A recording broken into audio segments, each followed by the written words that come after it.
Berita Sumsel 24 jam hari ini. Museum Sriwijaya kembali menggelar lomba bertema arti penting Sriwijaya bagi dunia. Kali ini lomba yang digelar berupa cerita Sriwijaya. Dalam lomba ini, setiap peserta dibatasi 5 menit untuk bercerita kerajaan Sriwijaya. Museum Sriwijaya terus mengkampanyekan cerita kerajaan Sriwijaya kepada kaum milenial. Masih dengan tema arti penting Sriwijaya bagi dunia, Museum Sriwijaya menggelar lomba cerita kerajaan Sriwijaya. Lomba ini sendiri diikuti oleh siswa SMP, SMA, hingga mahasiswa. Pejabat pengadaan kegiatan teknis dana alokasi khusus Museum Sriwijaya, Khairul Syahri Penjalang mengatakan, mekanisme perlombaan bercerita tentang prasasti Talang Tuwo, Kedukan Bukit dan prasasti Telaga Batu dalam waktu maksimal 5 menit. Selain itu, para peserta juga diharuskan mengikuti akun Instagram TWKS Bukit Siguntang. Sebelumnya, para peserta mengikuti workshop yang membahas kisi-kisi lomba seperti penilaian lomba, penggunaan bahasa, dan lainnya. Untuk Dewan Juri sendiri melibatkan orang dari Balai Bahasa Sumsel, penggiat seni, dan pihak Museum Sriwijaya sendiri. Demi di Sumsel ini kita kan masih level 2. Oleh sebab itu masih kita pakai protokol kesehatan ketat dengan memakai masker, cuci tangan, dan lain-lain. Termasuk tempat duduknya juga masih kita jaringi. Tapi sekarang kita sudah bisa tatap muka langsung, ya. Tapi protokol kesehatannya yang harus kita ketatkan, ya. Jadi duduk masih tetap dijarangkan, terus ngomongnya kita harus pakai masker, ya, termasuk cuci tangan sebelum ada kegiatan. Jadi tidak ada lagi batas seperti kita yang lain lomba-lomba lainnya. Kalau lomba kemarin mungkin virtual, termasuk mungkin kita seminar dan lain-lain kita virtual, tapi sekarang kita sudah mulai menjalankan karena sudah level 2. Sudah diizinkan oleh Kota Palembang untuk menjalankan ini secara tatap muka. Harapannya gini, salah satunya adalah memberikan pengetahuan, ya, kepada masyarakat umum tentang Sriwijaya itu sendiri, ya. Karena kerajaan Sriwijaya itu adalah kerajaan banyak besar, tapi banyak adik-adik sekalian, terutama mahasiswa dan SMA yang belum banyak tentang Sriwijaya. Oleh sebab itu kita khususkan untuk ini mereka harus tahu tentang 3 prasasti yang utama, ya, tentang Sriwijaya itu ada di Palembang. Jadi Palembang itu benar-benar tempatnya Sriwijaya. Ngapa? Karena ada 3 prasasti yang mencekapkan itu. Sementara itu, penggiat seni sekaligus perwakilan Dewan Juri Lomba Cerita Sriwijaya Yos Ruswadi menilai, lomba seperti ini dapat mencari kader muda untuk memperkenalkan kebudayaan. Dia berharap juara dalam lomba ini bisa dijadikan perwakilan dari Kota Palembang untuk menginformasikan Sriwijaya baik secara nasional maupun internasional. Kalau kita secara online, ya kan, kalau tidak melihat ada kemampuan secara real, ya, maka diusahakan pertemuan tatap muka langsung dengan para peserta lomba, tapi tetap dengan melaksanakan protokol kesehatan, gitu, ya. Nah, itu lebih terasa penilaiannya lebih plong, gitu lah. Jadi motivasi daripada kegiatan ini adalah untuk mencari kader-kader muda yang bisa kita jadikan perwakilan dari Kota Palembang untuk menginformasikan tingkat nasional maupun internasional. Reporter Sri Depi, juru kamera Al Hadi Parit, palfresh.com.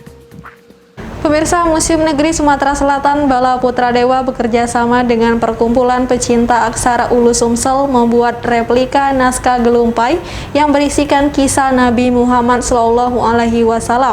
Replika naskah kuno itu diselesaikan dalam waktu kurang dari 2 bulan. Gelumpai merupakan naskah kuno Palembang yang diukir pada media bambu. Isi naskah tersebut menceritakan banyak hal seperti tentang sejarah, matra-matra, cerita wayang, doa-doa, hingga pelajaran agama Islam.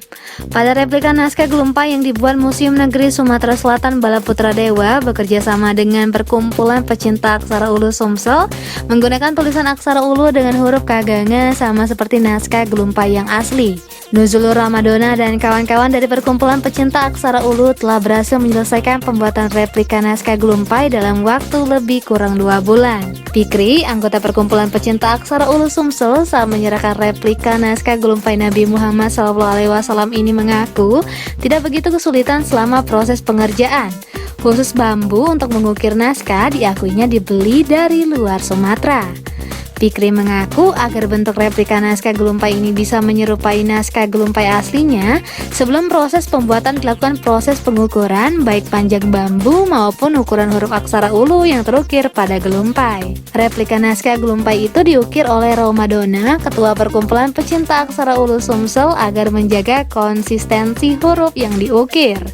Ia dan kawan-kawan mengaku senang bisa bekerja sama dengan Museum Negeri Sumsel untuk membuat replika naskah gelumpai Nabi Muhammad SAW. Menjadi kebanggaan pihaknya bisa menyelesaikan replika tersebut dan nanti dipamerkan di museum. Ini kita menyerahkan apa nih ke museum? Menyerahkan replika naskah surat ulu gelumpai Nabi Muhammad SAW ke Museum Bala Putra Dewa.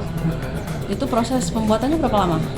Proses pembuatannya 2 bulan, Pak. 1 bulan untuk penulisan, 1 bulan untuk mempersiapkan barangnya dan membentuk. Ada kendala nggak selama proses pembuatan? Atau nyari bahannya susah atau menulisnya susah atau gimana? Kalau kendalanya banyak sih sebetulnya, Mbak. Kendalanya pertama mencari bambu yang semirip lah, warnanya mirip, jadi kita cari solusinya, kita lakukan pengasapan gitu biar hampir-hampir mirip lah seperti itu. Nah, kalau dari segi penulisan, jujur sebetulnya yang menulisnya teman saya, Najul Madona, ketua perkumpulan pecinta aksara ulu, dan memang saya juga menyaksikannya juga. Sempat awal-awal penulisan itu 2 kali sampai 3 kali diganti bilah bambunya. Sementara Kepala UPTD Museum Negeri Sumsel, Chandra Amprayadi, menyampaikan naskah gelumpai Nabi Muhammad ini merupakan salah satu koleksi yang ada di Museum Negeri Sumsel. Chandra mengaku koleksi gelumpai ini tergolong langka karena berisikan kisah Nabi Muhammad SAW. Menurut Chandra, gelumpai ini kita dapatkan dari hibah masyarakat pedalaman di Sumsel. Jumlahnya ada 14 keping menggunakan tulisan aksara ulu. Menurut Chandra, gelumpai ini berisi kisah Nabi Muhammad SAW sebagai nabi pembawa berkah bagi umat manusia dan mengenang mujizat serta kelebihan yang dimiliki nabi akhir zaman tersebut. Rencananya replika gelumpai Nabi Muhammad ini akan dipamerkan di Museum Islam Indonesia. Kemarin itu rombongan komunitas ada topik ini kan, dia adalah salah satu yang bisa membuat tulisan aksara ulu. Nah, ketika itu dikontrak oleh Pendidikan dan Kebudayaan untuk membuat gelumpai Nabi Muhammad atau membuat replika gelumpai Nabi Muhammad yang ada di Museum Negeri Sumatera Selatan. Alhamdulillah dalam beberapa bulan ini selesai. Yang satunya sudah diserahkan kepada kementerian. Yang satu ini Andida Tobing ini menghibahkan kepada Museum Negeri Sumatera Selatan sebagai kenang-kenangan dari hasil karya mereka. Reporter Betanika Susmanda, juru kamera M. Iqbal, palpres.com. Menyemarakan Hari Sumpah Pemuda yang jatuh pada tanggal 28 Oktober 2021, Bakso Granat Mas Aziz menggelar promo Buy One Get One bagi pecinta bakso di Kota Palembang. Promo ini hanya berlaku 1 hari saat peringatan Sumpah Pemuda berlangsung dan khusus di cabang Celentang. Bakso Granat Mas Aziz menggelar promo bulan ini. Selain dalam rangka Hari Sumpah Pemuda, promo juga digelar bertepatan dengan Grand Opening Bakso Granat Mas Aziz cabang Celentang pada 28 Oktober 2021 lalu. Menurut owner Bakso Granat Mas Aziz, Abdul Aziz, promo yang diberikan yakni Buy One Get One. Bagi konsumen yang khusus menu makanan, promo ini hanya berlaku 1 hari, yakni pada Hari Sumpah Pemuda dan khusus di cabang Celentang mulai jam 2 siang sampai jam 8 malam. Bakso Granat Mas Aziz cabang Celentang menurut Abdul Aziz merupakan cabang keempat setelah dibuka di Pajo, Bukit, dan di Jakabaring. Menu yang ditawarkan juga sama dengan menu-menu yang ada di cabang sebelumnya. Mulai dari bakso yang paling hits yaitu bakso isi cabai yang kepedasannya berlevel-level, ada juga bakso cincang dan mie ayam. Bahkan saat ini Bakso Granat Mas Aziz juga menyediakan menu dimsum dan aneka minuman segar. Diakuinya bakso isi cabai memang sampai sekarang menjadi favorit karena mereka juga pionir bakso isi cabai di Palembang. Pihaknya juga terus mempertahankan kualitas rasa untuk setiap gerai baksonya. Semua bahan diolah di rumah produksi, lalu didistribusikan ke cabang-cabang agar cita rasa bakso tetap terjaga. Ditambahkan Aziz, gerai Granat Mas Aziz mengusung konsep ala tentara di setiap gerainya, mulai dari desain ruangan hingga karyawan yang bertugas mengenakan seragam loreng khas tentara. Soalnya dia dulu bercita-cita ingin menjadi tentara, karena tidak kesampaian saat bisnis pun mengusung konsep tentara. Selain promo Sumpah Pemuda, bakso Granat Mas Aziz juga menyiapkan tumpeng dari 1000 bakso untuk memperingati Hari Pahlawan pada 10 November mendatang. Nantinya tumpeng tersebut akan dibagikan di Hari Pahlawan. Reporter dan juru kamera Betanika Susmanda, palpres.com. Berita terakhir Sumsel 24 jam hari ini. Dinas Kebudayaan dan Pariwisata Sumatera Selatan memfasilitasi para off-roader menjelajah alam di Kabupaten Oku Raya dan Oku Timur. Penjelajahan di jalur ekstrim ini untuk mensurvei daerah yang berpotensi dijadikan wisata, sekaligus memberikan sembako kepada warga di kampung yang dilintasi off-roader. Para off-roader dari komunitas Jeep Adventure Camping terlihat begitu tangguh saat melewati jalur ekstrim hutan di Kabupaten Ogan Komering Ulu. Beberapa kendaraan bahkan memiliki kemiringan hingga 60 derajat saat melewati jalur yang memang jarang dilintasi off-roader lain. Kegiatan jelajah wisata alam Jawara 1 ini difasilitasi langsung Dinas Kebudayaan dan Pariwisata Sumatera Selatan. Sebanyak 76 off-roader dilepas PLH Bupati Oku Edward Chandra dari halaman rumah dinas Kabupaten Oku dan nanti berakhir di lapangan KONI Oku Timur hari ini.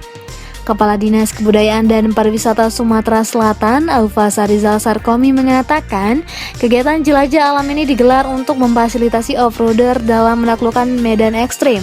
Tak hanya para off-roader, juga melewati sejumlah objek wisata yang dimungkinkan bisa dikembangkan untuk masyarakat umum, sehingga diharapkan bisa menjadi destinasi baru wisata alam yang ada di Kabupaten Oku Raya.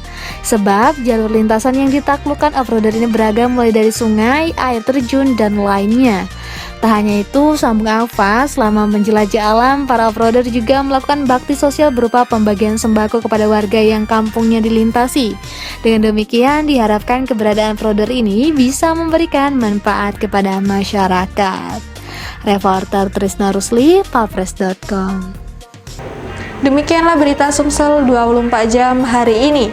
Untuk pemirsa Sumsel 24 jam, jangan lupa tetap menerapkan protokol kesehatan seperti menjaga jarak, mencuci tangan, dan menggunakan masker. Saya Sri Depi, sampai jumpa.